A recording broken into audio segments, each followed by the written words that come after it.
आज की बहुत अच्छी बात है।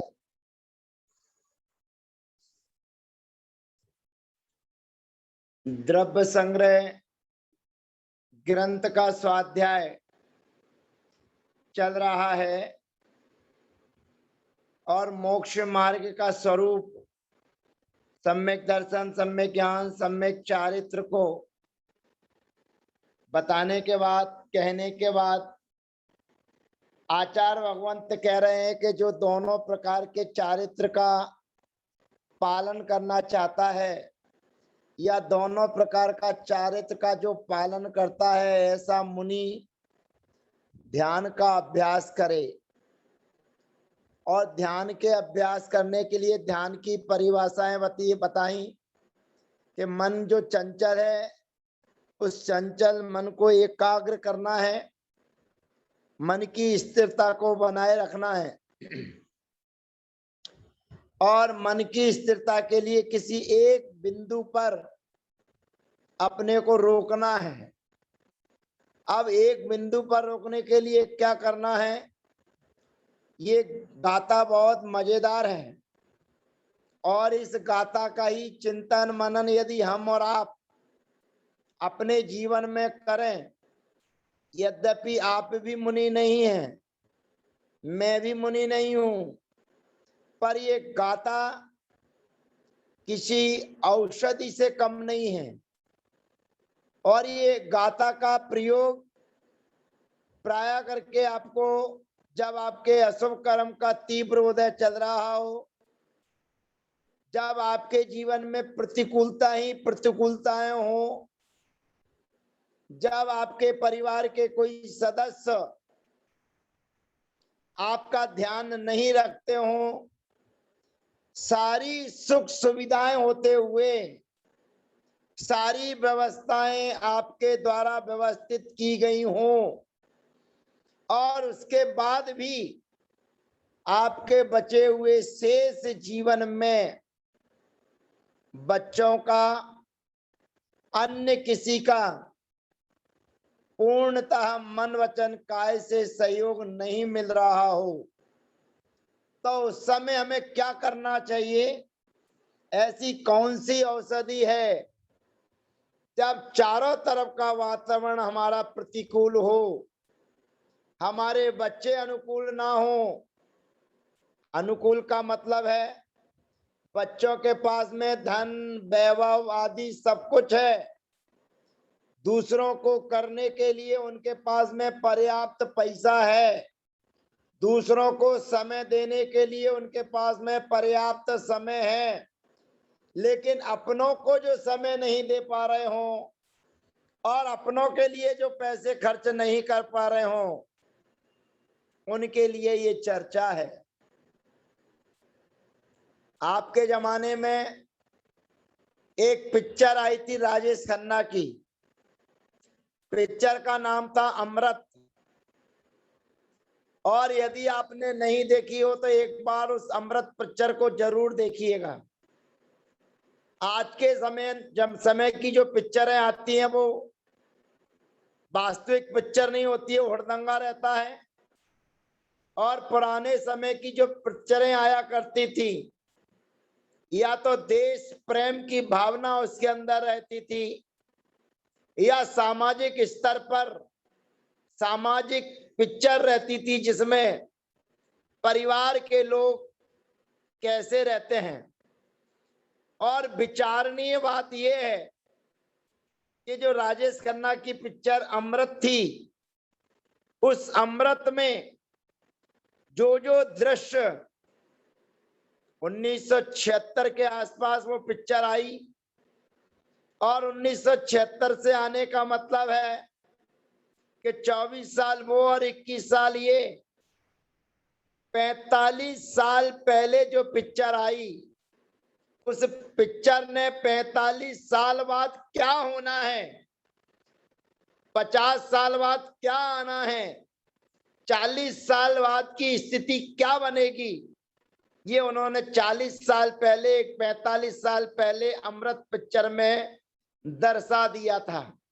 सोचना, विचार करना, आज के अब परिप्रेक्ष्य जो चल रहा है उस परिप्रेक्ष्य को उस पिक्चर में 45 साल पहले ही दर्शा दिया गया था।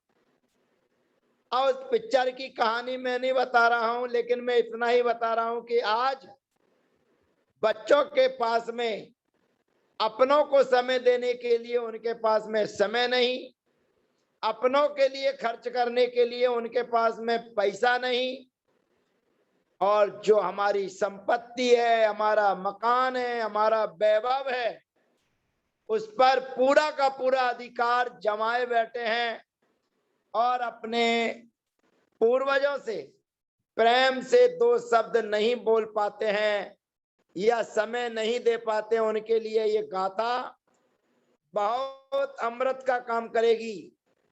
तो ये ध्यान को एकाग्र बनाने की व्यवस्था बताई जा रही है, लेकिन संकल्प और विकल्प जो हमारे आपके परिणाम होते हैं उनको रोकने के लिए भी ये गाथा बड़ी मजेदार है। और आचार्य श्री विद्यासागर जी महाराज के द्वारा हमने अनेक बार इस गाथा का उच्चारण करते हुए देखा है।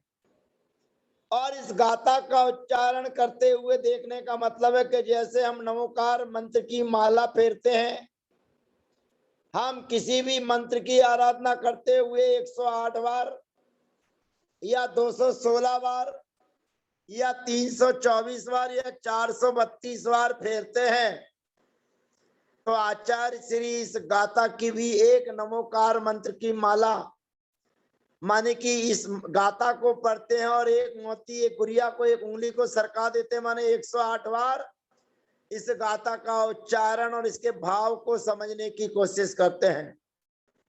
माने इसी गाथा के चिंतन में वो अपना उपयोग लगाते हैं और गाथा बड़ी अच्छी है, याद हो जाएगी आपको। और याद होने के बाद उसका भाव क्या है, बस भाव में केवल शब्दों की गहराई में जाइएगा और आप चिंतन मनन में उतर जाइएगा कि ध्यान वास्तव में क्या कसौटी है। गाथा का भाव समझिए, फिर एक एक शब्दों का भाव समझिए, और आपके जीवन में जो प्रतिकूलताओं के क्षण है उस समय इस गाथा को जरूर स्मरण रखिएगा। आचार्य भगवंत कहते हैं,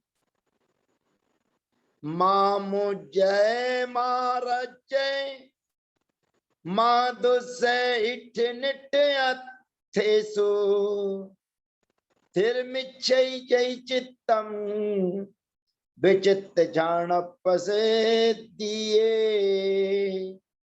मामो जय मारजय माधुसे इठ निट अथेसु थिरमिच्छै जय चित्तम विचित्त झाणपसे दिए।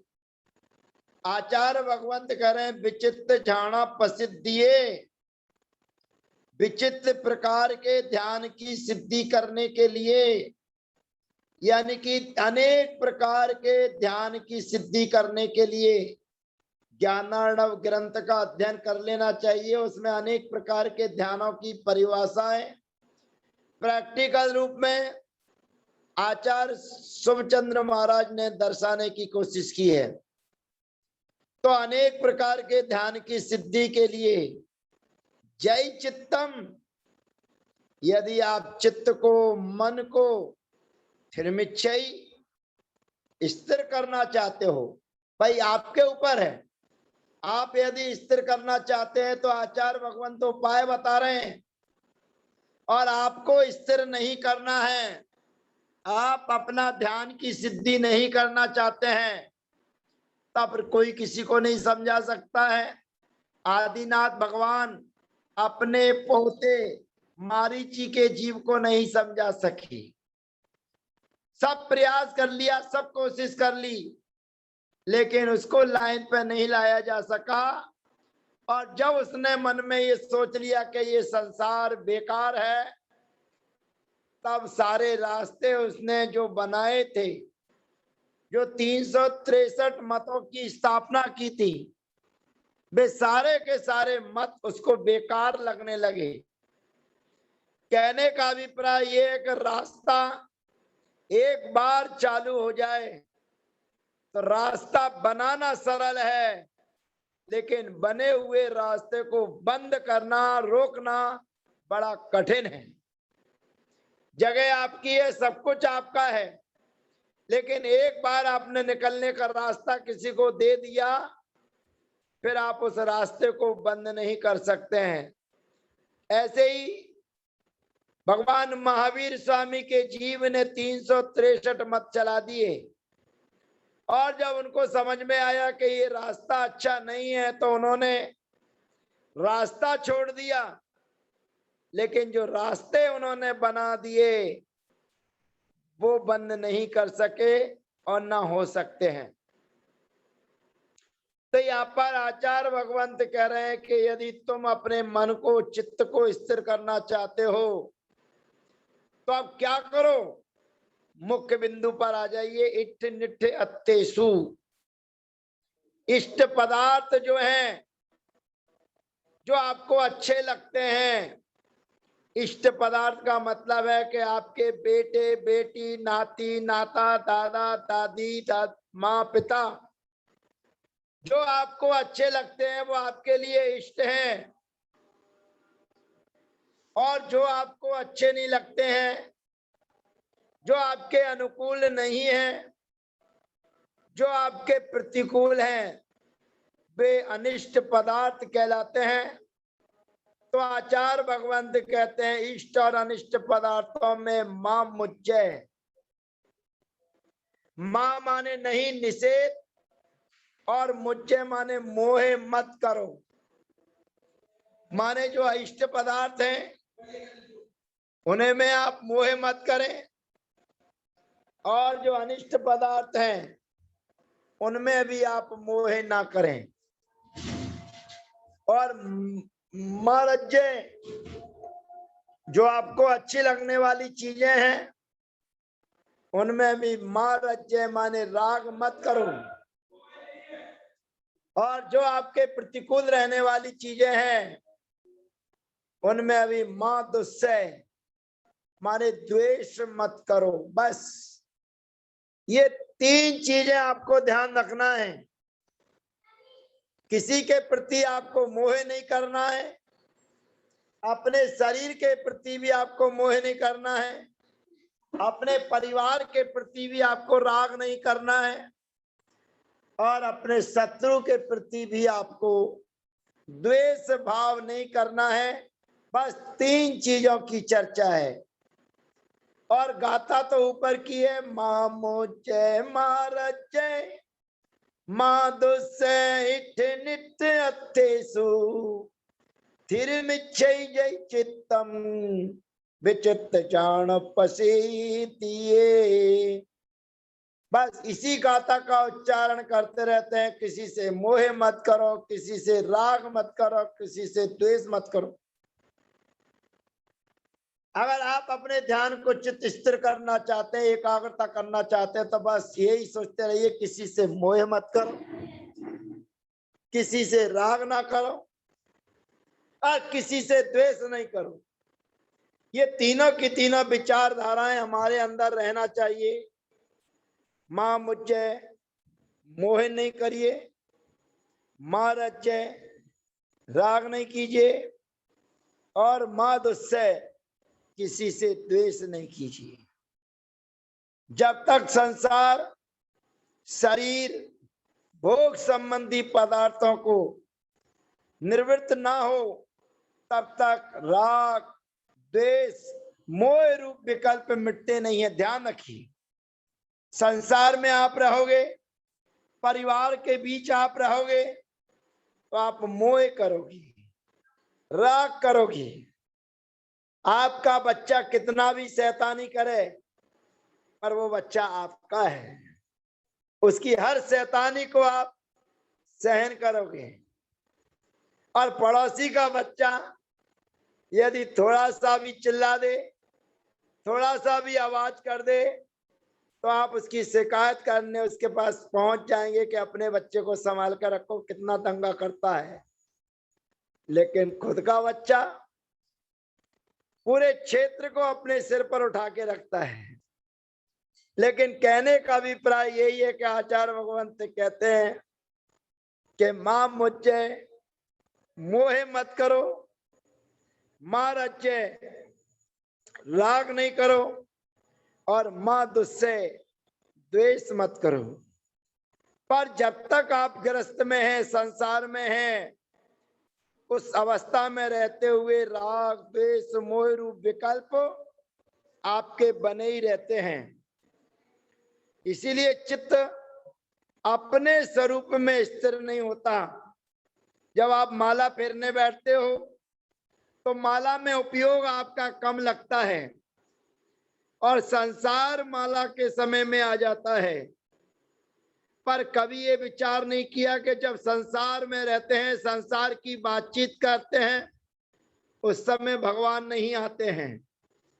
और वास्तविकता तो ये है कि जब आप बाहर में रह रहे हो और उस समय आपको भगवान आते हो तो बात अलग है। लेकिन आप माला फेरेंगे, आपको संसार दिखेगा, आपको परिवार दिखेगा, आपको मोहल्ले आस पड़ोस के लोग दिखेंगे। और एक वह पुण्यशाली जीव होता है जो दूर से 2 किलोमीटर से भगवान के दर्शन करने आता है, और एक जीव ऐसा होता है कि जिसके घर में मंदिर है, घर के बगल में मंदिर है, उसके बाद भी वह अभिषेक करने के लिए, दर्शन करने के लिए नहीं आता है, सोता रहता है, बिस्तर में पड़ा हुआ है। और उसके पिताजी कहते हैं, बेटा मंदिर आया करा कर, प्रक्षाल किया करा कर, इससे तेरे अशुभ कर्म नष्ट हो जाएंगे। लेकिन वह बालक अपने पिताजी की बात सुनता नहीं है और रजाई ओढ़ के चद्दर बिछा के आराम से पड़ा रहता है, सोने का बहाना करता है और आंखें बंद करके ऐसा पड़ा होता है जैसे कि कुछ पी लिया हो। बेहोशी की दवा इसने पी ली हो, निद्रा की गोलियां इसने खा ली हो, और सब सुनता रहेगा। लेकिन चंदा प्रभु भगवान के दर्शन, भगवान का अभिषेक वह नहीं करना चाहता है।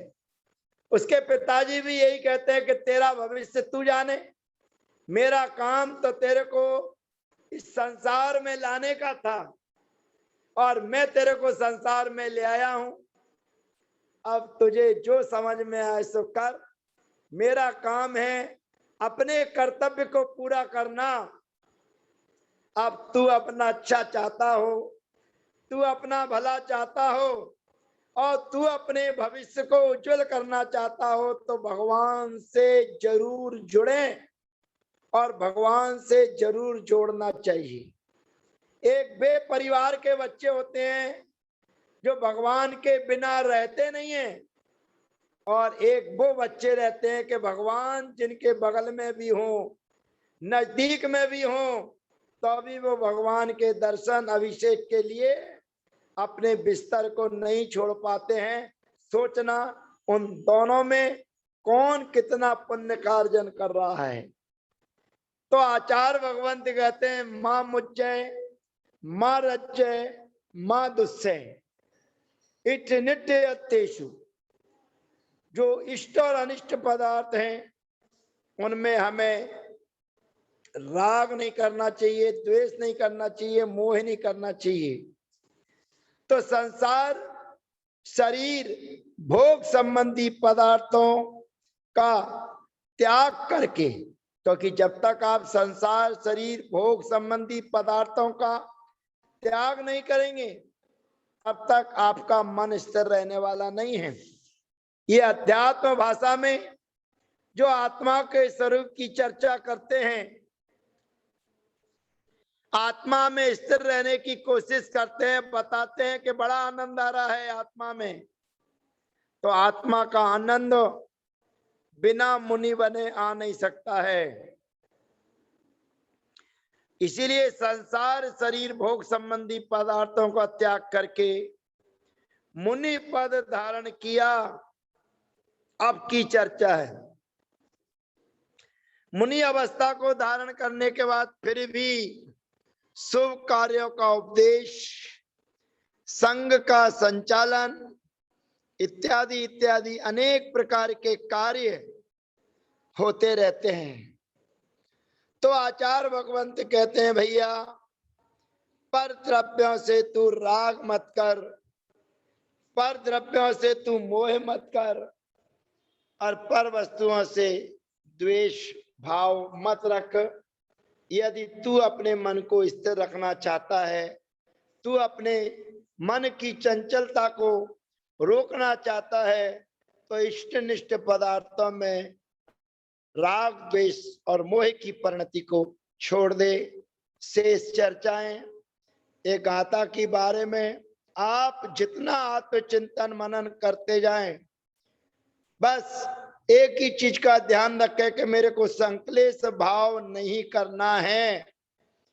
मेरे जीवन में कितनी भी प्रतिकूलताएं क्यों ना आए, मेरे जीवन में कितनी भी अनुकूलताएं क्यों ना आए, प्रतिकूलताओं में मैं अपने भान को, अपने स्वरूप को भूलू ना, और प्रतिकूलताओं में मैं भटकना चाहूं, अहम भाव मेरे अंदर ना आ जाए। ऐसा अपने को विचार चिंतन करते हुए ध्यान की एकाग्रता के लिए आचार्य भगवंत कहते हैं मां मुज्जय, मां रज्जय, मां दुस्से। मां माने नहीं करो, मुज्जय माने मोह, रज्जय माने राग, दुस्से माने द्वेष मत करो। इष्ट अनिष्ट पदार्थों में आपको कोई चीज अच्छी लगती है, आप कहते हैं बहुत बढ़िया, और अच्छी नहीं लगती है तो कहते हैं बेकार है, सही नहीं है। अरे बहुत अच्छी है और बहुत बेकार है, ये दोनों चीजें ही आपकी ध्यान की एकाग्रता के लिए कष्टदायी हैं। इसीलिए ध्यान की एकाग्रता के लिए आपको पर वस्तुओं से ना राग करना है, ना द्वेष करना है, और ना मोह करना है। ऐसा चिंतन मनन करते हुए शेष चर्चा अगली गाथा में की अगले सत्र में हम आपके बीच में करेंगे। तब तक के लिए आपसे जय जिनेन्द्र, वंदना, सबका यथायोग अभिवादन।